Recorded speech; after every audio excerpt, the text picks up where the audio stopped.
Now, if you want a Warframe that's pretty much immortal, Undying, I think Inaros, the King of the Desert, is one of, if not the hardiest feckle we have in game. A Warframe that just doesn't give a shit when it comes to bullets. He eats them, nom nom, as well as devouring enemies if he has to, if he needs help from them as well.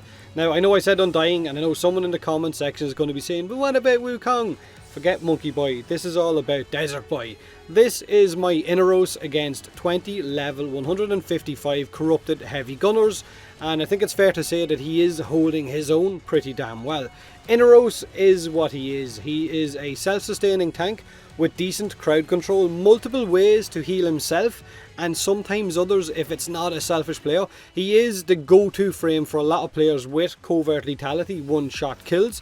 When you need something done, when you need to get hard missions done, Inaros is an obvious incredible choice. But damn, this kind of a setup is pretty expensive. Arcanes ain't cheap, unless of course you're willing to farm them and put up with all of the RNG, or unless you're going to farm plenty of prime parts and sell those for platinum in order to, I guess, buy those arcanes. Now forget about the arcanes for a minute. I know a lot of people are going to be commenting on those.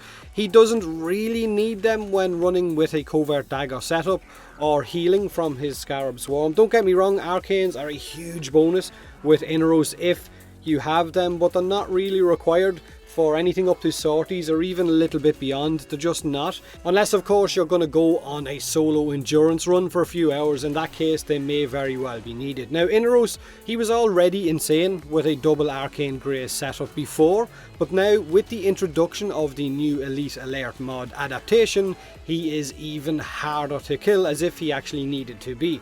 Now adaptation will give you a 90% resistance to damage types, and of course all of these damage types and the resistances stack: slash, puncture, impact, heat, cold, blast, and so on. You could have a 90% resistance to loads of different damage types all at the same time. It just depends on what weapons are shooting you and what kind of damage types that they're actually dealing. So you can see why it's a perfect mod for Inaros or Inaros players. It's the very definition of maybe unnecessary overkill. Nothing on the star chart or sorties will kill you. The only time you'll feel in danger is maybe with an explosive weapon that deals self-damage, or going on a long endurance run, like I said, where enemies of course scale up and the damage they deal will be substantially more. And even then he has so many ways to actually heal himself that you might get bored before enemies actually kill you. And that, I don't mean bored as in flap flap off into the distance or wooden board on the ground you're standing in. I mean bored stupid.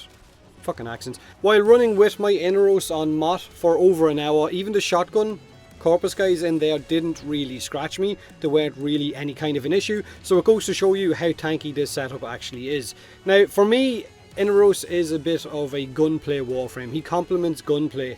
You can run and gun and not really worry too much about having to recast abilities in order to stay alive, and I kind of enjoy that playstyle. Now I know plenty of you might think that that kind of a playstyle is boring, which is fine. Different strokes for different folks and all of that.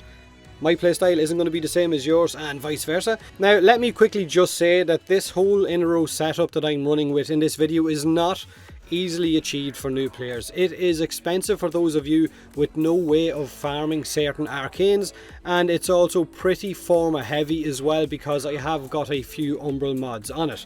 But if you're a veteran, then chances are you've already got this set up before I made this video, because I took a week off last week and decided to chill a little while. Now what is the complete setup? So your Inaros is going to have an insanely high health pool first of all. He also has the ability to heal himself for 20% of his total health from finishers, because that's one part of his passive. He can heal himself with his Devour ability while also being totally immune to all types of incoming damage while casting that Devour. He also has the ability to heal himself and squad mates when he releases a charge of that Scarab armor. Now on top of all of those ways, you could also have Life Strike. You could have the Furious as your secondary with the Syndicate mod that can heal you. You could have Magus Elevate on your Tenno, so every time you pop in and out of your Tenno you can have a chance to get health back at the same time. So there's multiple different ways for Inaros to stay topped off. And when you combine all of that with the new adaptation mod, which of course gives you all of those 90% damage reductions, it's pretty damn insane. So a very high health pool, loads of heals, decent armor, the adaptation mod which gives you those 90% damage reductions, and of course the added bonus, which is something that can make this setup incredibly godly if you have them, is having double Arcane Grace, which of course stack as well. So both of these can be active at the same time and regenerate a lot of your health. So Arcane Grace will heal back 4% of your health every second for 6 seconds. So if you have 2 of those active, it's going to be pretty damn insane. Now, like I said, it's not 100% needed for anything up as far as sortie level or even a little bit beyond, but he is still tanky as feck without them being equipped. Now, these are my builds at the minute for my Inaros, I guess my Undying Inaros. Each one has adaptation and each one has a double Arcane Grace as well. Now, configuration A is my solo setup. It's got 7,500 health, rage to regen energy, although if I am being 100% honest, rage is not really needed, because there wasn't really any moment where I had to spam abilities, and by the time I would pick up energy orbs, my health or my energy would be straight back up. Now, negation swarm was an option, but having it equipped with adaptation at the same time seemed like a little bit of a waste. Of course, it's entirely up to you what you will equip on your Inaros. I've put armored agility in there for a bit of added armor and of course for that speed boost as well. Now, my big mistake with all of these setups was with my X-less slot. Handspring definitely would have been the better choice, but I went and I formed that dash polarity out for cunning drift. Don't do that, don't be me. Maybe keep the dash in there, because the knockdowns are all that really annoyed me with my Inaros.